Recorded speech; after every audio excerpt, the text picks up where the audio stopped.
బాబు గారి సమక్షంలో తిట్టారు అన్నారు. అప్పుడు ఎవరు ఖండించలేదంటారు మీరు? ఎవరు ఖండించలేదు కదా. పెద్దిరెడ్డి రవికిరణ్ గారు ఏమంటున్నారు, ముఖ్యమంత్రి గారు ఎందుకు ఖండించలేదు జోగి రమేష్ గారు అని అంటున్నారు కదా. ఓకే, మరి అదే చంద్రబాబు నాయుడు గారు ఖండించాలి కదా. మరి ఖండించకుండానే వీళ్ళు పొత్తుల్లో వెళ్ళిపోయారా నరేంద్ర గారు? పొత్తుల్లో ఉన్న అని తిట్టుకున్నారు, ఒకళ్ళకొకళ్ళు చండాలంగా తిట్టుకున్నారు. ఎవరి అందరూ కలిసి కూటమిగా అప్పుడు ఫామ్ అయ్యి ఒకళ్ళ బలంతో ఒకళ్ళు అధికారంలోకి వచ్చారు. చంద్రబాబు నాయుడు గారు ఆయనకి అవసరం తీరిపోగానే ఏరు దాటగానే తెప్ప తగిలేసేశారు, అడ్డమైన బూతులు తిట్టారు. కానీ మేము ఎక్కడా కూడా కేంద్ర ప్రభుత్వంతో ఎక్కడా కూడా కూటమిలో కానీ అలయన్స్లో కానీ లేవు. కానీ ప్రధానమంత్రి గారికి ఇవ్వాల్సిన గౌరవం మాత్రం మా పార్టీ నుంచి ఎప్పుడు ఇస్తానే వచ్చాం. ఓకే,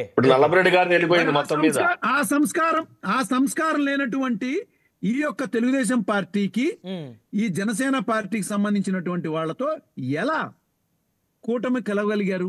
అంటే మానవతా విలువలనేవి కానీ ఒక పదవికి ఇవ్వాల్సినటువంటి గౌరవాన్ని మాకు ఇవ్వకపోయినా పర్వాలా, రాజకీయ లబ్ధి కోసం మేము ఎవరితోన్నా కలుస్తాం అనేటువంటి సంకేతాలు మీరు ప్రజల్లోకి తీసుకెళ్తున్నారు కదా. ఇదే కదండి మీరు తీసుకెళ్తున్నారు. రవికిరణ్ గారు మీ ప్రధానమంత్రి గారిని బాలకృష్ణ గారు తిట్టారు అని చెప్పేసి నరేంద్ర గారు చెప్తా ఉన్నారు. సో అప్పట్లో వివాదం అయితే జరిగినటువంటి మాట వాస్తవం. నిజంగా అంటే ఏం తిట్టారు, తిడితే ఎవరు స్పందించారు, ఎవరు స్పందించలేదు?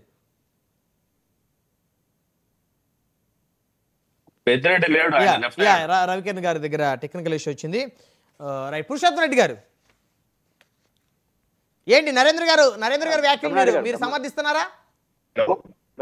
బ్రహ్మనాయుడు గారు నరేంద్ర గారి వ్యాఖ్యలు అని కాదు, ఈ పాయింట్ లో రెండు పార్టీల మధ్య జరగకూడదు